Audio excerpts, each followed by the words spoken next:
Hello, magandang oras po sa lahat ng aking mga followers. Ngayon po ay meron akong ipapakita sa inyong pampaswerte sa hanap buhay, maging sa sugal, maging sa hanap buhay. Kung ikay maghanap ng pera, mas madali kang makahanap kapag dala mo itong aking mutya.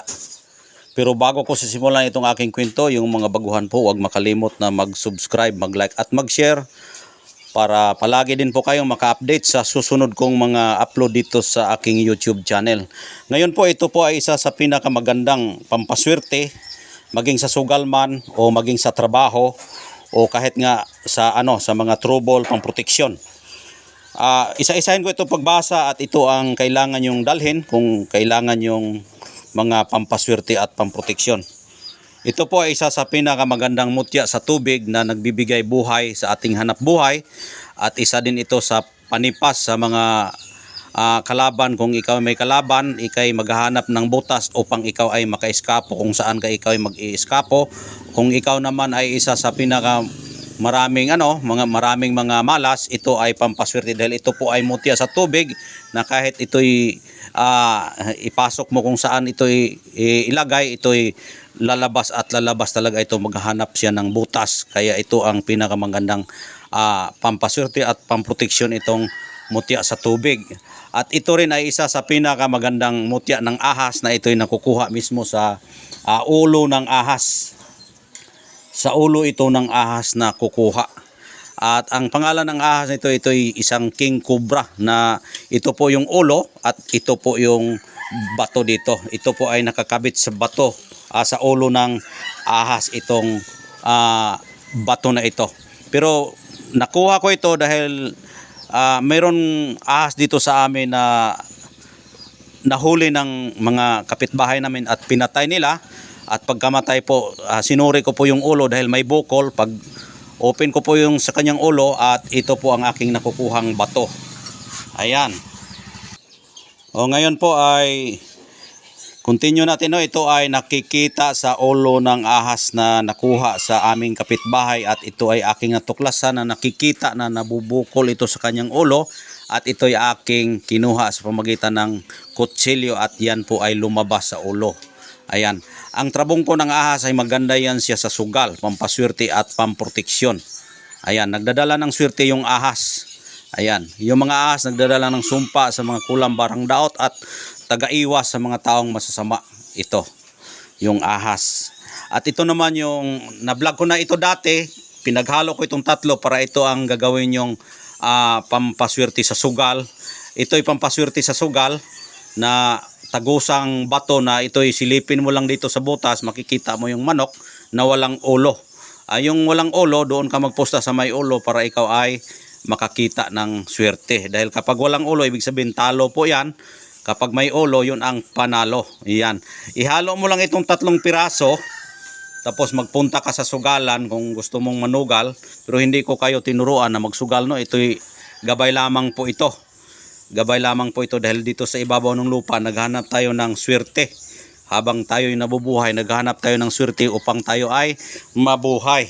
Ngayon ay nagpapakita sa atin itong mga birtod kaya gagamitin natin sa mabuti. Pero tatandaan po natin, lahat ng kapangyarihan ay may hangganan po yan. Ang hangganan po yan, yung katawan natin ay mawawala. Dahil bawat isa natin ay mayroon tayong hangganan. Kaya kung may hangganan tayo, ganun din po sa birtod ng mga mutya. Maliban lang kung ikay marunong magdala ng mutya, pwede mo ito ihabilin sa iyong mga apo, sa mga anak ng mga anak mo. Kapag nandyan pa rin yung mga bato na ito, ay nanatili pa rin may birtod ito sa kamay ng tao. Itong 3 pirasong ito, ihalo mo lang ito, balutin mo na ng pulang tela at maglakad ka kung saan saan, maghanap ka ng swerte, ang pera ay lalapit sa iyo. Ayan po ang paggamit niyan. Ulitin ko po, ito'y pampaswerte at pamproteksyon. Ang ibig sabihin po itong butas, yan po ay makikita ang lahat ng mga nilalang na iyan po ay malapit ng mamamatay dahil nga po ay may birtod siya na tagusang bato na nagbibigay sa kanyang sinyal na siya ay taga pagkita ng hindi natin makikita na mga hinaharap. At ito rin po ay ahas, ulitin ko po, ito po ay ahas na nakikita sa ulo ng ahas, nagbibigay sa atin ng swerte at proteksyon. Kasi yung ahas magbibigay sa atin ng swerte. Ang swerte niya ay malaki po ang kanyang tsansa na makapag-ipon ka ng pera at makapag-imba ka dahil yan po yung kumakain siya sa bawat buwan. Ayan po, at ito rin ang tubig na nagbibigay buhay upang tayo ay nabubuhay. Kaya itong pinaghalo mo itong mutya na ito ay yan po ay nagbibigay sa atin ng swerte at proteksyon.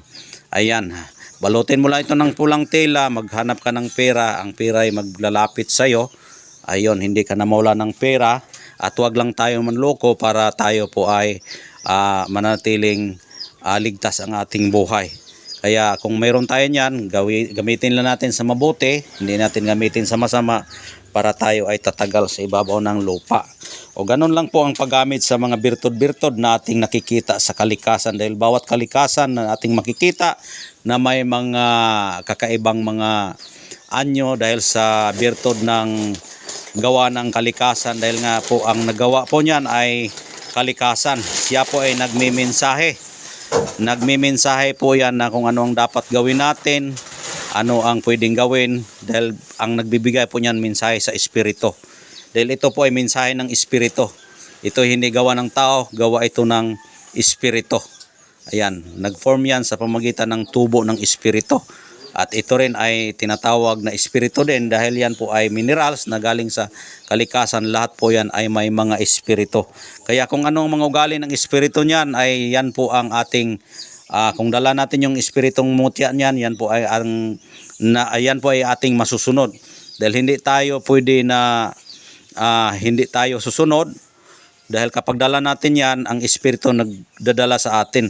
Paggamit niyan, lahat ng isip mo, mag-wish ka lang dyan sa mga bato kung ano ang gagawin mo, yun ay masusunod. Ganun po katindi ang mutya ng kalikasan.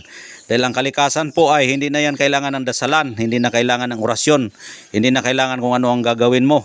Kundi kusang loob na yan siya gagana. Kung ano ang yung nasa isip, yun ay matutupad dahil yung isip mo ay nagbibigay espiritu sa mutya ng iyong dinadala. Dahil naka-conflict yan, nakakambal yan sa isip mo kung dala mo yan. Balutin mo lang yan tela, ihabak mo yan kung ano ang sa isip mo, imagination mo, yun ay matutupad sa magitan ng batong ito. Yun ang espiritu. O yun ang pagdadala at pagtatangan. Ulitin ko po, ito po yung mutya sa tubig, nagbibigay buhay sa ating hanap buhay, pampaswerte. Ito po ang mutya sa ahas na nakukuha sa ulo ng ahas, nagbibigay proteksyon, pampaswerte, hanap buhay, makaimba ka ng pera dahil buwan-buwan kumakain po yung ahas. At higit sa lahat, nagproteksyon din yan dahil hindi malapitan yung ahas ng tao. Kung makakita ka ng ahas, yung tao po ay matatakot. Kaya ito'y tinatawag na panguntulan. Panguntulan, kung ibig sabihin yung panguntulan, panggulat sa tao. Pero hindi ibig sabihin magugulat yung tao. Dala mo ito, yung tao ay makukontrol mo yung kilos ng tao na hindi ka mapahamak. Kumbaga para siyang parang may takot na alanganin siya sa iyo, mag-atake. Ganun po katindi yan. Pero ibig sabihin nag-atake yung kalaban mo pero hindi siya makagalaw dahil sa takot. Kaya may protection yan, yan ang protection. At nagdadala siya ng swerte. Ulitin ko rin po, ito ay tagusang bato na nagbibigay mata sa ating hindi natin makikita. Kaya kapag magsusugal ka, ito ang dalhin mo kung ikay sugarol. Kung hindi ka sugarol, hanap buhay ka na matakot kang matalo, pwede mo dalhin sa hanap buhay. Ganun lang po katindi ang ating pagtatangan at maraming salamat po sa inyong panunood at sa walang sawang pagsubaybay sa aking channel at God bless po sa inyong lahat. Bye bye, ingat po kayo palagi.